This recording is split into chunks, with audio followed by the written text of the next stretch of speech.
حجاج بن یوسف کون تھا؟ یوسف بن حکم ثقفی قبیلہ ثقیف کے قابل عزت بزرگوں میں شمار ہوتا تھا، کیونکہ اس کے امیہ حکمران بن حکم کے خاندان سے گہرے تعلقات تھے۔ اس کے ہاں 41 ہجری میں ایک لڑکا پیدا ہوتا ہے جس کا نام اس نے کلیب رکھا۔ کلیب نے بچپن میں اپنے خاندانی کاموں میں اپنے بڑوں کا ساتھ دیا، یعنی طائف، بکریاں چرانا، پتھر لانا اور کنویں کھودنا۔ اس نے ابتدائی تعلیم گھر میں ہی اپنے والد یوسف بن حکم ثقفی سے حاصل کی اور جلد ہی قرآن کو حفظ بھی کر لیا۔ لیکن کون جانتا تھا کہ کلیب نامی یہ لڑکا بڑا ہو کر تاریخ کا سب سے ظالم حکمران بننے والا ہے۔ کلیب نے اس دور کے نامور اساتذہ سے اعلیٰ تعلیم حاصل کی اور طائف کے نزدیک کوثر نامی دیہات میں لوگوں کو قرآن کی تعلیم دینے لگا۔ اسی دوران اس کے والد نے اس کو پیار سے حجاج پکارنے لگے۔ 20 سال تک یہ طائف میں ایک مذہبی استاد کے طور پر فرائض سر انجام دیتا رہا۔ حجاج چونکہ تعلیم و تدریس سے وابستہ ہو گیا تھا، اس لیے یہ بہت ہی فصیح و بلیغ مبلغ اور ماہر خطیب بن گیا تھا۔ لیکن حجاج بن یوسف ثقفی کا کبھی بھی اس کام میں دل نہ لگا تھا۔ وہ ایک آزاد خیال لڑکا تھا۔ وہ چاہتا تھا کہ وہ دوسرے دوستوں پر سبقت حاصل اور ان پر اپنا دباؤ رکھے۔ حجاج بن یوسف کا اپنا کام دل لگا کر نہ کرتا تھا، اس کو یہ شعبہ پسند نہ تھا۔ ایک دن اس نے طائف کو خیر آباد کہہ کر دمشق میں جا پہنچا۔ دمشق میں اس کی ملاقات عبد الملک بن مروان کے وزیر سے ہوئی۔ وزیر نے اس کو اپنے پاس ملازمت میں رکھ لیا۔ وزیر اس کی قابلیت پر بہت زیادہ متاثر تھا۔ اس نے حجاج بن یوسف کو ترقی دے کر اپنی جاگیر کی نگرانی کا عہدہ دے دیا۔ حجاج اپنا کام بہت دل جمی سے کرنے لگا، لیکن وزیر کو ہمیشہ حجاج کا ریا پرست سخت رویہ فکر مند کرتا تھا۔ لیکن لوگوں پر ظالم و ستم کرنے کا نتیجہ یہ ہوا کہ وہ وزیر کی جاگیر کی نگرانی بڑے اچھے طریقے سے کر سکا۔ اسی دوران عبد الملک بن مروان نے اپنے اسی وزیر سے اپنی فوج کی بے ترتیبی کی شکایت کی، جس پر وزیر نے اپنے ملازم حجاج کا نام پیش کیا کہ وہ فوج میں ترتیب لا سکتا ہے۔ وزیر نے اموی حکمران عبد الملک بن مروان کو اس بات سے بھی آگاہ کر دیا۔ حجاج بن یوسف مزاج کا سخت ہے، اسی طرح حجاج عبد الملک بن مروان کی فوج کا حصہ بن گیا۔ حجاج بن یوسف نے خوب محنت سے کام کیا۔ عبد الملک بن مروان کی دلجوئی سے خدمت کرتا ہوا اس کے نزدیک تر ہوتا چلا گیا۔ ایک وقت آ گیا کہ اموی فوج حجاج کے نام سے ڈرنے لگی۔ وزیر کے دستہ کو بھی حجاج بن یوسف کے سخت رویے کا سامنا کرنا پڑا، یہاں تک کہ وہ خود وزیر کے دستہ کا حصہ رہ چکا تھا۔ جب عبد الملک بن مروان نے عراق پر حملہ کیا تو عبد الملک کو اس بات کا اندازہ ہو گیا تھا کہ حجاج بن یوسف ہی ایک واحد ہے جس کے لیے ہر حد پار کرنا کوئی مشکل کام نہیں، چاہے وہ اخلاقی و مذہبی ہی کیوں نہ ہو۔ عبداللہ بن زبیر اس وقت مکہ میں رہ رہے تھے۔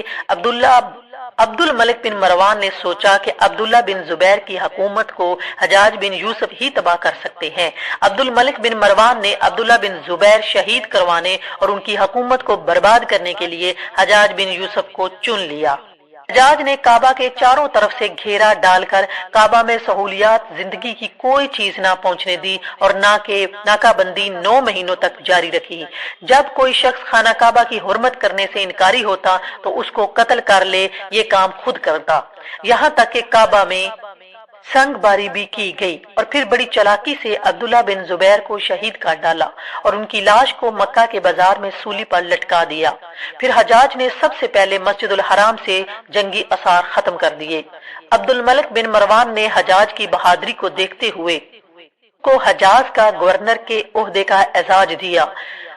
حجاج نے کعبہ میں ظلم و ستم کی انتہا کر رکھی تھی۔ اس نے ہر اس فرد کو قتل کروا دیا جو اموی اقتدار کے خلاف سوچ بھی رکھتا تھا۔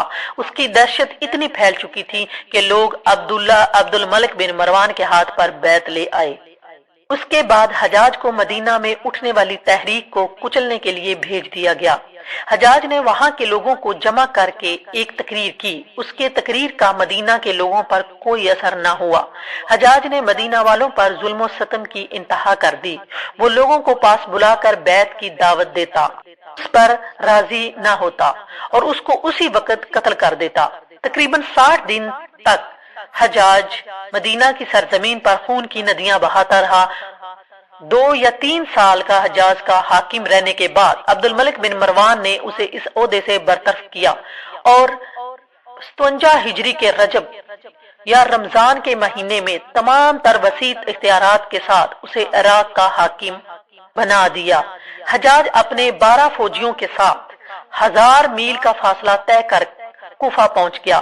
کوفہ میں پہنچتے ہی اس نے اپنے منہ پر نقاب اوڑھ لیا تاکہ کوفہ کے اس کو پہچان نہ سکیں۔ حجاج بن یوسف کے ساتھ جو 12 لوگ تھے انہوں نے منادی کروا دی کہ سب سقفی مسجد میں ہو جائیں۔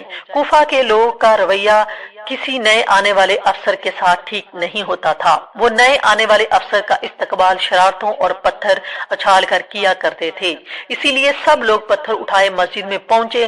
حجاج نے جب مجمع میں یہ صورتحال دیکھی تو منبر پر چڑھ کر اپنے چہرے سے نقاب اتارا اور کہا، لوگوں سنو اور ہوش و حواس درست کر کے سنو، تمہاری اس حرکتوں کی وجہ سے خلیفہ نے تم پر مجھے بھیجا ہے۔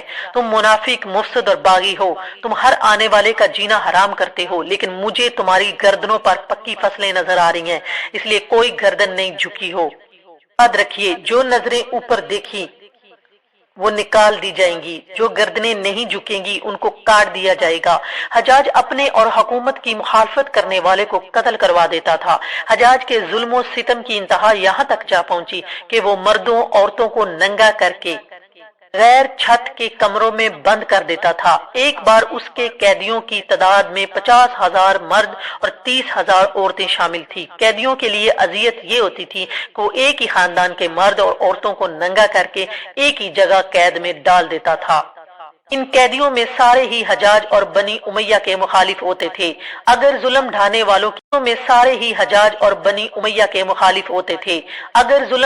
والوں کی بات کی جائے تو حجاج بن یوسف کا نام فرشتے اول پر ہوگا۔ ایک دن منبر پر بیٹھ کر ایک بزرگ حضرت سعید بن جبیر نے یہ الفاظ کہے کہ حجاج ایک ظالم شخص ہے۔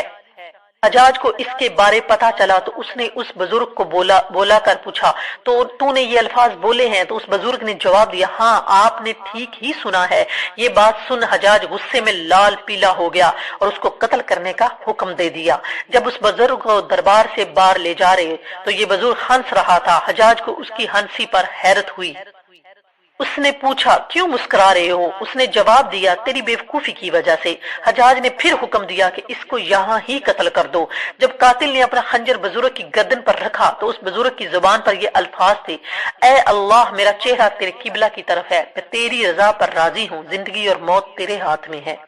حجاج نے بزرگ کا منہ قبلہ سے موڑ دیا۔ آپ نے فرمایا، یا اللہ تو ہر جگہ موجود ہے، میری دعا ہے کہ میرا قتل اسی کا آخری ظلم ہو، میرے بعد اسے کسی پر ظلم ستم کی طاقت نہ دینا۔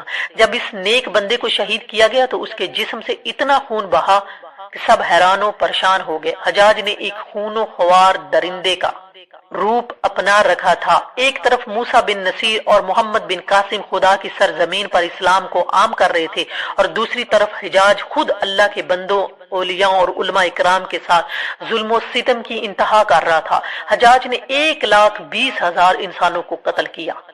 حجاج ہزاروں کی تعداد میں لوگوں کو قتل کروا دیتا تھا۔ اس نے جو آخری قتل کیا وہ نیک انسان حضرت سعید بن جبیر کا قتل تھا۔ انہیں قتل کرنے کے بعد حجاج بن یوسف کے اندر ڈر بیٹھ گیا تھا، وہ نفسیاتی مریض بن گیا تھا۔ حجاج جب بھی سوتا حضرت سعید بن جبیر خواب میں آ کر کہتے کہ میں نے آپ کو کہا کہ ہے کہ جو تو نے مجھے مار ڈالا۔ اس کے ساتھ حجاج ایسی بیماری میں مبتلا ہوا کہ سخت سردی کی وجہ سے اس کا جسم کانپتا رہتا تھا، اس کو بہت گرمائش دی جاتی تھی، اس کا جسم جل جاتا پر اس کو محسوس تک نہ ہوتا تھا۔ طبیبوں نے کہا کہ اس سرطان کی بیماری لاحق ہو گئی ہے۔ ایک طبیب نے گوشت کا ٹکڑا اس کے منہ کے ذریعے سے پیٹ میں ڈالا تو اس کے ساتھ خوفناک قسم کے بدبودار کیڑے چمٹے ہوئے تھے۔ سب یہ دیکھ کر ڈر جاتے اور پاس نہیں آتے تھے۔ طبیب نے کہا، حجاج کی طرف سے عذاب ہے، خدا تبارک تعالیٰ سے معافی مانگو، ہو سکتا ہے خدا مہربان ہو جائے۔ حجاج نے حضرت حسن بصرہ رحمہ اللہ تعالیٰ علیہ کو بلوایا اور اس سے دعا کی درخواست کی۔ وہ حجاج کی حالت دیکھ کر رو پڑے اور فرمانے لگے، میں نے تجھے کہا کرتا تھا کہ خدا کی مخلوق پر ظلم و ستم نہ کر، خدا کی گرفت بہت سخت ہے۔ جب وفات کا وقت قریب آیا تو حجاج نے اپنے عزیزوں و رشتہ داروں کو بلایا اور کہا کہ جب میں مر جاؤں تو میرا جنازہ رات کے وقت پڑھنا اور قبر کو زمین کے برابر کر دینا، تاکہ لوگ پہچان نہ سکے کہ مجھے لگتا ہے کہ لوگ مجھے قبر میں بھی نہیں چھوڑیں گے۔ اگلے دن حجاج کا پیٹ پھٹنے سے اس کی موت واقع ہو گئی۔ یہ تھا ایک ظالم حکمران، لیکن اللہ کی